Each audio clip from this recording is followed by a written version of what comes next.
허락해 나누신 하나님 말씀은 에베소서 2장 1절부터 10절까지 말씀입니다.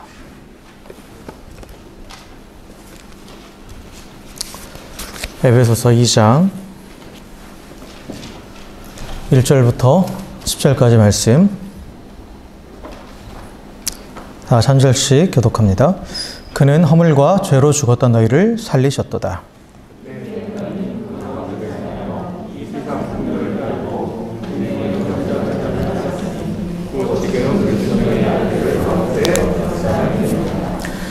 전에는 우리도 다 그 가운데서 우리 육체의 욕심을 따라 지내며 육체와 마음에 원하는 것을 하여 다른 이들과 같이 본질상 진노의 자녀이었더니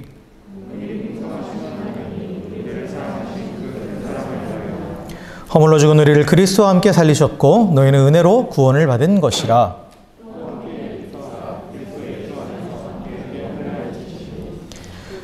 이는 그리스도 예수 안에서 우리에게 자비하심으로써 그 은혜의 지극히 풍성함을 오는 여러 세대에 나타내려 하심이라.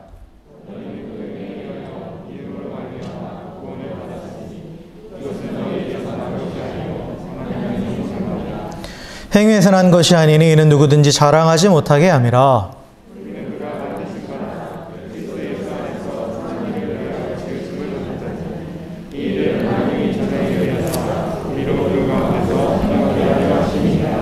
아멘, 아멘. 할렐루야. 네, 우리 옆에 계신 분하고 이렇게 인사했으면 좋겠습니다. 당신의 얼굴을 보니 내 마음이 참 편안해집니다. 이렇게 인사합시다.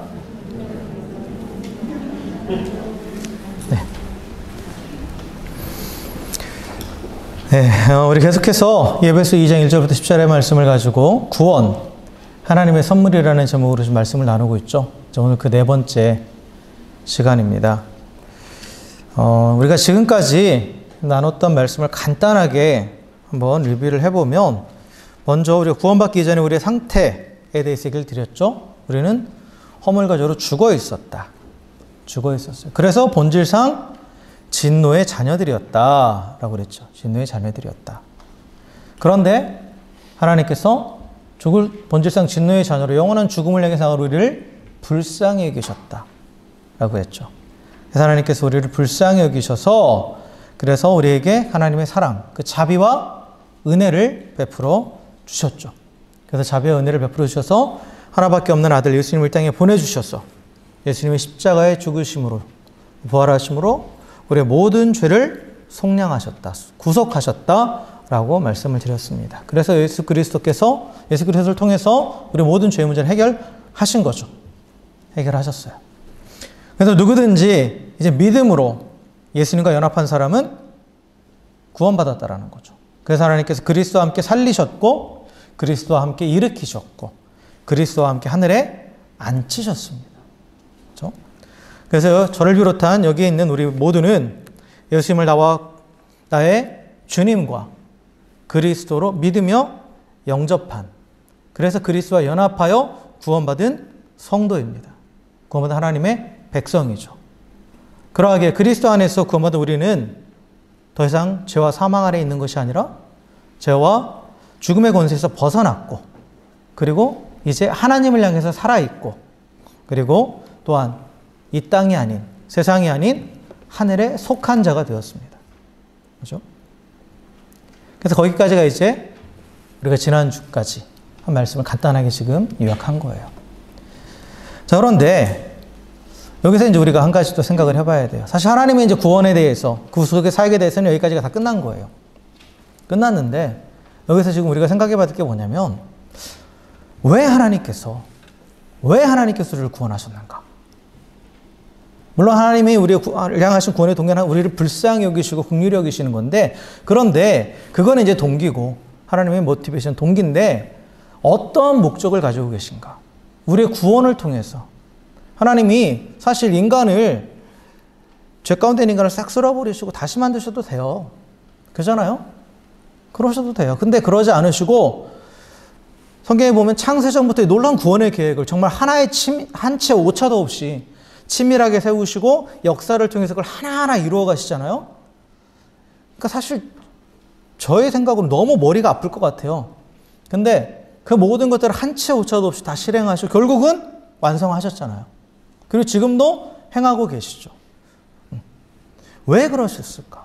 왜 그렇게 사실 복잡하고 이러한 모든 과정들을 굳이 하나님께서 나서가지고 이렇게 하셨을까? 왜 우리를 살리시고 일으키셔서 그리스도와 함께 하늘에 앉히셨을까? 그 하나님의 목적이 무엇인가? 우리가 그걸 좀 생각해 봐야 된다는 거예요. 결국 하나님은 우리를 위해서 구원하시기 위해서 우리를 구원하시기 위해서 하신 그 모든 사역, 그 구원의 사역 가운데는 목적이 있다라는 거예요. 목적이 있다라는 거죠.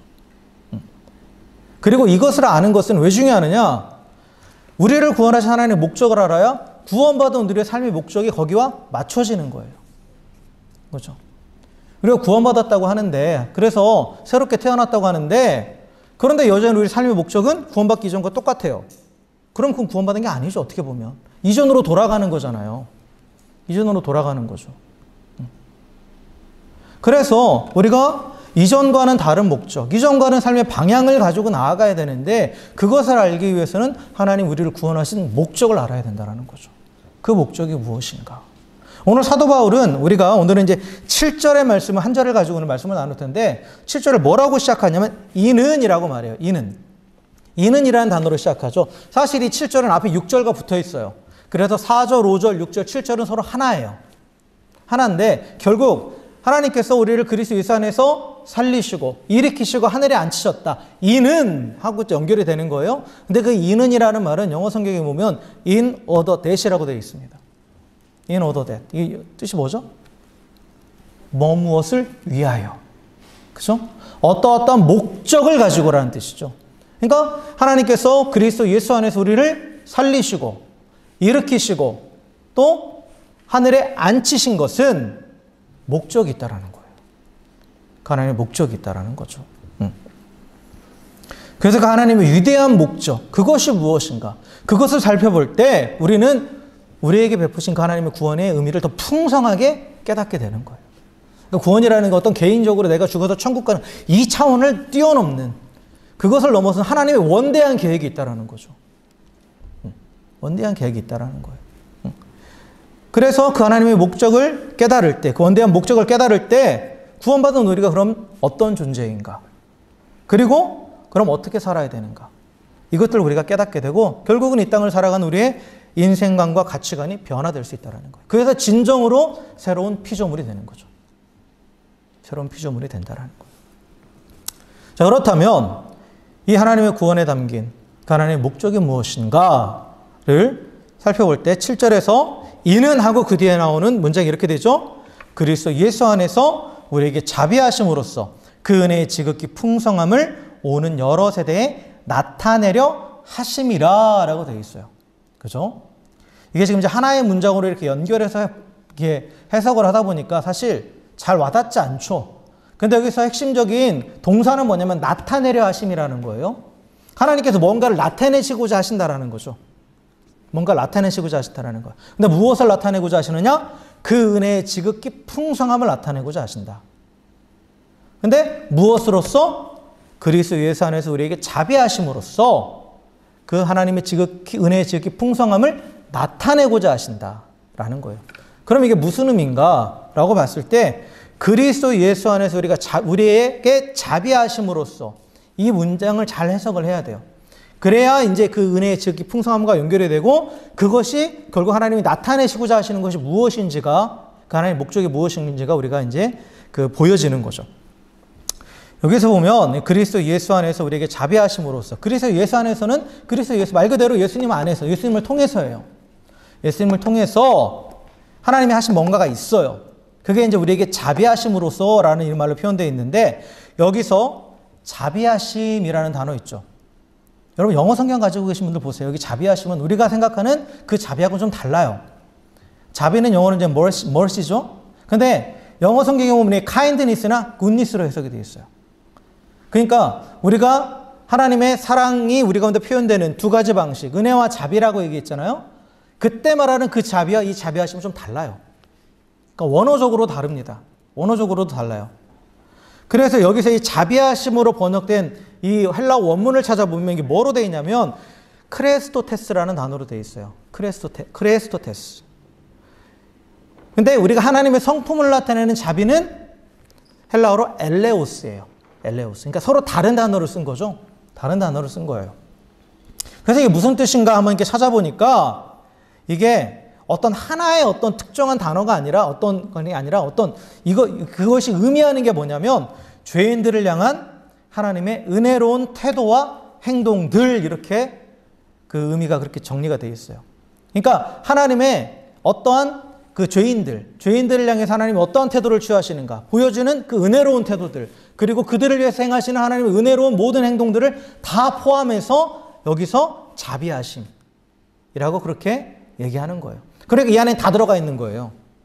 하나님의 성품, 하나님의 또한 능력, 하나님의 행하신 그 모든 것들을 한 단어로 압축을 해놨어요. 누구를 위한? 죄인들을 위한. 그 안에 그래서 하나님의 자비도 들어가 있고 은혜도 들어가 있고 신실하심도 들어가 있고, 또한 무엇보다도 예수 그리스도 안에서 하나님께서 행하신 모든 구속의 사역, 그리고 죄인들을 돌보시고 또 지키시고 인도하시는 그 모든 것들이 한 단어 안에 함축이 되어 있어요. 그래서 이것을 우리가 어떻게 해석할 수 있냐면, 그리스도 예수 안에서 우리에게 자비하심이란, 이 말은 예수님을 통해서 우리 죄인들에게 보여주신 하나님의 은혜로운 모든 성품들과, 또한 예수님을 통해서 죄인들을 위해 행하신 하나님의 모든 은혜로운 일들, 그 하나님의 모든 능력을 이 한 단어로 표현하고 있어요. 한 단어로. 그러면 이거를 다 종합하면 뭐가 됩니까? 하나님의 구원이죠. 하나님의 구원이에요. 죄인들을 향한 하나님의 마음, 그리고 이 죄인들을 향해서 행하시는 하나님의 능력, 이게 뭐로 나타나는 거예요? 그리스도 예수 안에서 구원으로 나타나는 거죠. 그러니까 하나님의 구원을 다시 이렇게 표현한 거예요.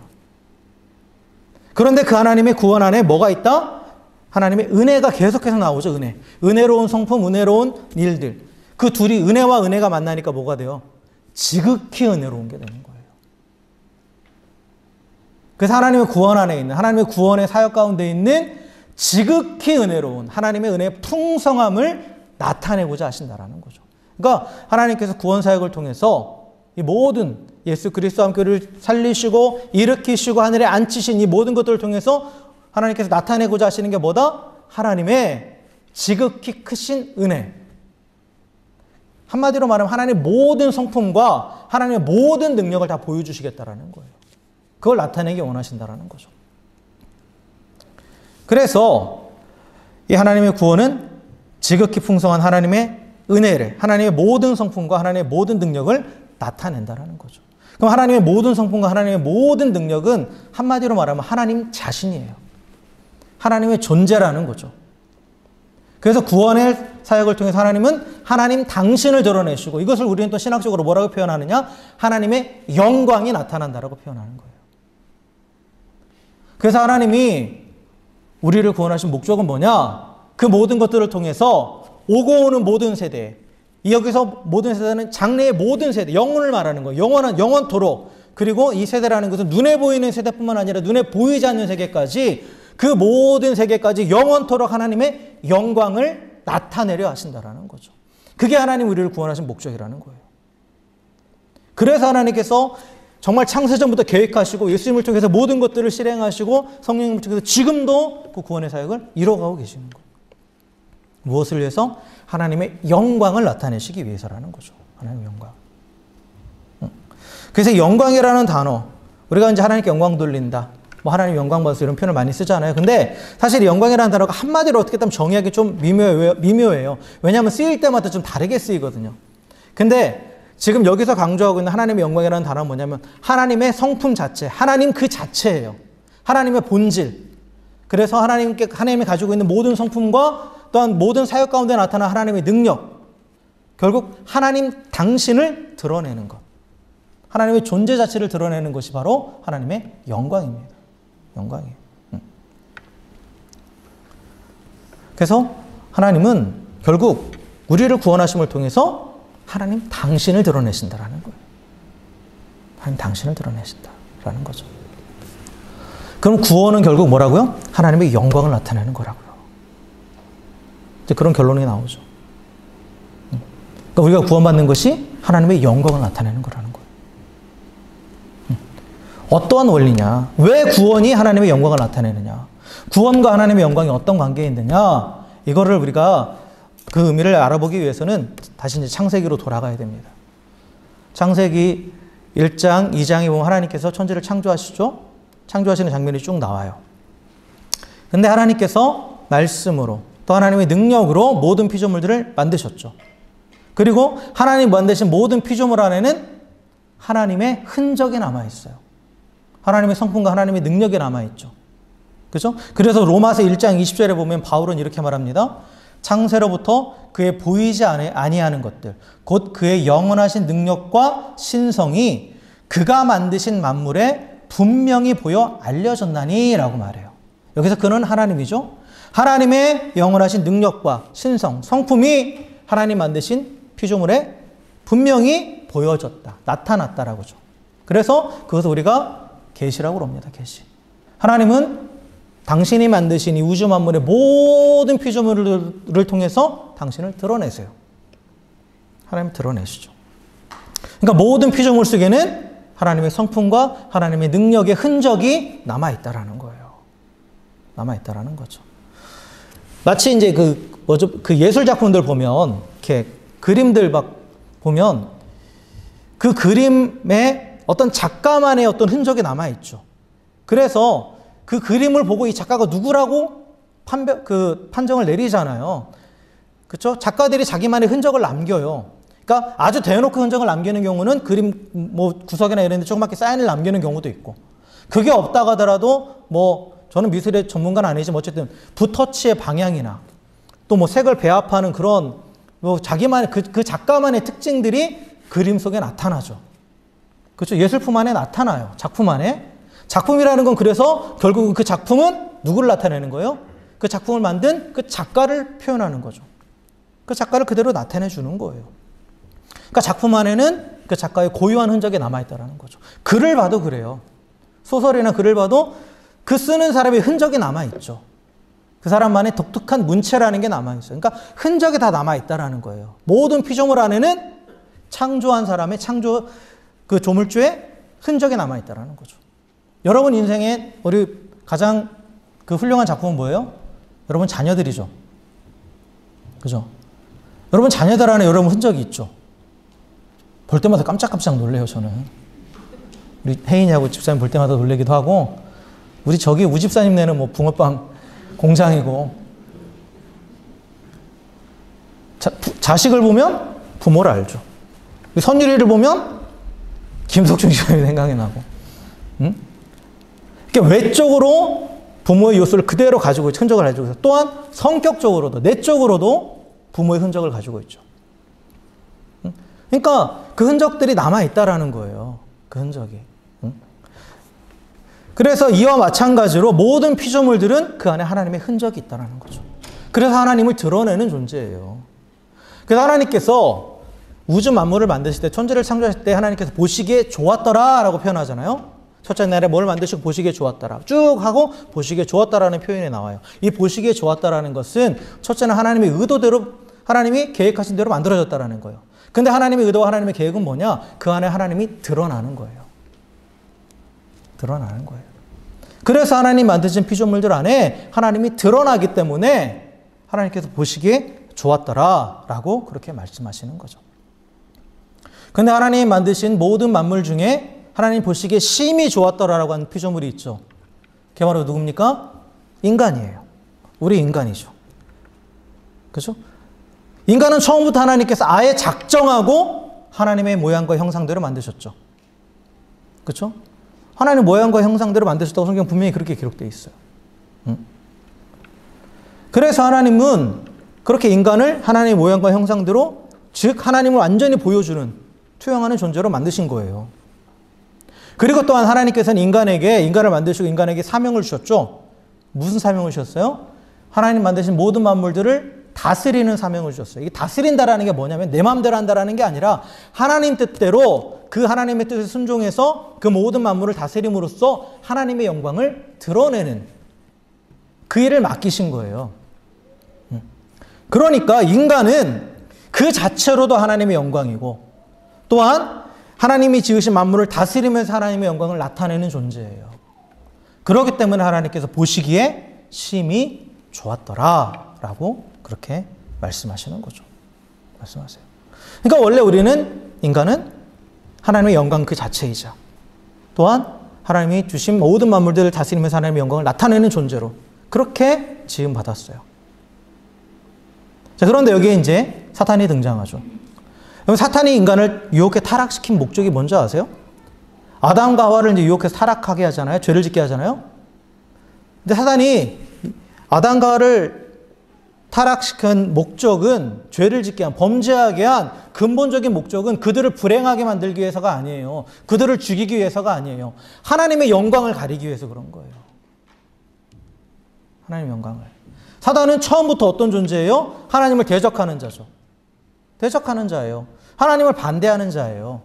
사탄이 어떻게 사탄이 됐는지 우리 알잖아요. 원래 하나님의 영광을 찬양하는 천사장이었다가 내가 그 하나님의 영광을 가로채고자 스스로 하나님이 되고자 해서 사탄이 돼버린 거예요. 그러니까 사탄의 모든 말과 행동과 생각하는 그 모든 것들의 목적은 뭐예요? 하나님의 영광을 가로채는 거예요. 하나님의 영광을 가로막는 거예요. 그래서 자신이 대신 영광을 받는 거예요. 자신이 대신. 그래서 그 목적을 달성하기 위해서 하나님의 영광 그 자체고 또 만물을 다스리면서 하나님의 영광을 드러내는 인간을 죄짓게 만든 거예요. 유혹해서 타락하게 만든 거예요. 그렇게 함으로써 하나님의 영광을 완전히 가려버린 거죠. 가려버린 거예요. 그래서 이 관점에서 우리가 죄를 정의하면 죄라는 것은 어떤 특정한 행동을 말하는 게 아니죠. 죄라는 것은 첫째는 하나님과 관계가 끊어진 상태예요. 그렇죠? 하나님과 관계가 단절되었어요. 그런데 하나님과 관계가 단절되니까 뭐를 못해요? 하나님의 영광을 나타내지 못하는 거예요. 기능을 못하는 거예요. 기능을. 하나님께서 인간을 만드셨을 때 그 인간이 하나님의 영광을 드러내는 존재를 만드셨는데 그 기능을 다하기 위해서는 항상 하나님과 관계 안에 있어야 된다는 거죠. 그래서 하나님의 형상이 그 안에 있는 거예요. 하나님과 교제할 수 있도록, 관계할 수 있도록. 그런데 그 관계가 깨져버리니까 기능을 다 못하는 거죠. 여러분 가지고 가시는 스마트폰 전지전능한 능력을 갖고 있죠. 요즘에 그런 우스갯소리도 있어요. 스마트폰은 나의 목자신이 내게 부족함이 없으리로다. 그가 나를 어디로 인도하고 막 이런 재밌는 그런 것도 있어요. 근데 아무리 이 스마트폰이 전지전능한 능력을 갖고 있다고 해도 전원이 연결되지 않고 전기를 공급받지 못하면 어떻게 돼요? 벽돌이죠. 벽돌이라고 표현하죠. 아무짝에 쓸모없는 거죠. 아무런 기능을 못하는 거죠. 마찬가지예요. 하나님께서 우리를 하나님의 영광으로 만드셨고 하나님의 영광을 또한 드러내는 그 사명을 감당할 수 있는 능력을 주셨는데 하나님 안에 있지 않으니까 그 관계가 깨져버리니까 그 기능을 못하는 거예요. 그게 바로 죽은 거예요.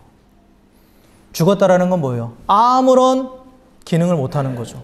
아무런 활동을 못하는 게 죽음이에요.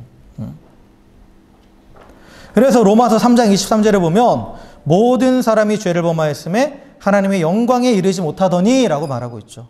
즉 죄로 인해서 하나님과 관계가 깨어져 버린 인간은 하나님을 드러내는 그 기능을 못한다라는 거예요. 할 수 없다라는 거죠. 그래서 죄인을 고장난 인간이라고도 표현하는 거예요. 기능을 못하는 걸 왜 고장났다라고 그러잖아요. 인간의 원래의 기능은 뭐라고요? 하나님의 형상을 가지고 하나님의 뜻대로 이 땅을 다스리면서 하나님의 영광을 드러내는 거예요. 그게 우리에게 부여하신 사명, 그게 기능이에요. 그러나 죄는 이 기능을 하지 못하던 인간을 망가뜨린 거죠. 그래서 죄의 결과 인간은 하나님께 드려야 될, 마땅히 드려야 될 영광을 하나님께 드리지 않아요. 누구에게 돌려요? 자기에게 돌리는 거예요. 아니면 하나님 만드신 다른 피조물에게 그 영광을 돌리는 거죠. 그래서 로마서 1장에 그 죄에 대해서 쭉 나열하면서 나오는 게 뭐냐면 영원하신 하나님의 영광을 썩어져 버릴 이 땅의 짐승과 그런 것들로 바꿔버렸다라는 표현이 나와요. 그러니까 영광을 돌려야 될, 영원하신 하나님께 영광을 돌려야 될 인간이 이 땅에 썩어질 것에게 영광을 돌리는 그러한 어리석음을 범하고 있다는 거죠. 그래서 이 하나님과 또 관계가 끊어진 인간은 이 세상을 다스리지 못해요. 오히려 지배받는 존재가 되어버렸죠. 그러니까 세상을 통해서도 하나님의 영광을 나타내지 못하는 거예요. 이게 사단이 처음부터 목적했던 거예요. 그렇다면 이 관점에서 구원은 뭡니까? 구원은 뭐예요? 구원은 먼저 하나님과 관계를 회복시키는 거죠. 그리고 하나님과 관계를 회복시키고 동시에 어떻게 하는 거예요? 관계가 회복되면 뭐도 회복되는 거예요? 기능도 회복되는 거예요. 기능도 회복되는 거죠. 그러니까 구원받았다라는 것은 제 기능을 하게 됐다라는 거예요. 그래서 구원의 결과는 하나님의 영광을 깨닫고 하나님의 영광을 나타내는 존재가 되는 거예요. 그러니까 구원이라는 것이 단순히 우리가 죽어서 천국 가는 것을 의미하는 게 아니라 하나님의 처음 우리 인간을 만드셨던 그 목적이 완전히 회복되는 거예요. 그를 위해서 관계가 회복되고 기능이 회복되는 것. 가로막고 있던 죄의 문제가 해결됨으로써 관계가 회복되고, 이게 먼저예요. 관계가 회복되면 당연히 기능도 회복되는 거예요. 기능도 회복되는 겁니다. 그런데 그래서 회복이라고 해서 이전으로 돌아가는 거냐? 그건 아니에요. 새로운 창조라고 그랬죠? 그래서 만약에 다시 아담으로 돌아가면 또다시 그렇게 타락한단 말이에요. 그게 아니라 우리가 예수 그리스도 밑으로 들어가는 거죠. 성령을 통해서. 그래서 완전히 새로운 피조물이 된 거예요. 그래서 우리 안에 이제는 성령님께서 완전히 내주하고 계시기 때문에 이제 계속해서 하나님과의 관계 안에서 하나님의 영광을 드러내는 존재로 살아가게 됐다는 거죠. 구원받은 인간은 하나님의 형상이 회복되었고, 그래서 하나님과 관계가 회복되었어요. 그래서 존재 자체로도 하나님의 영광이 되는 거예요. 그리고 또한 동시에 이 땅을 다스리는 사명과 이를 감당할 능력도 회복된 거예요. 그래서 하나님 뜻대로 세상을 다스리며 세상에 하나님의 영광을 드러내는 그런 존재가 되었다라는 거죠. 그래서 구원과 하나님의 영광이 이렇게 연결이 되는 거예요.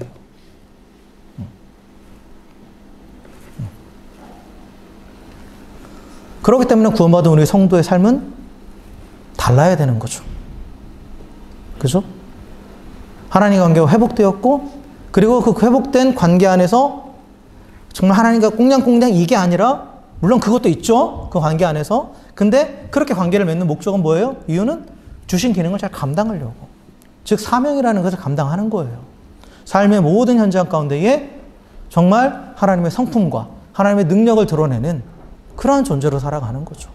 그게 우리 새로운 피조물의 삶의 모습이고 우리 방향성이고 목적이에요.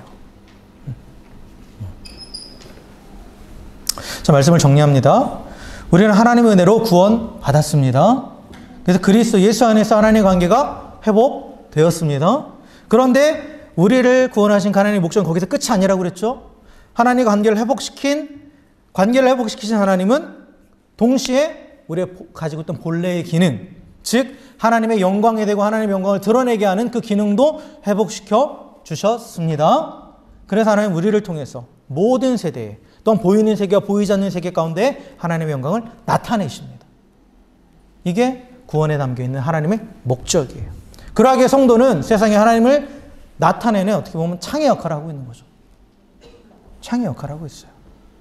세상은 그래서 성도를 통해서 하나님의 영광을 보고 하나님의 지극히 크신 은혜와 위엄을 보게 됩니다. 자, 그렇다면 결론적으로 어떻게 해야 되는가? 어떻게 하는 것이 하나님의 영광을 나타내는 것인가?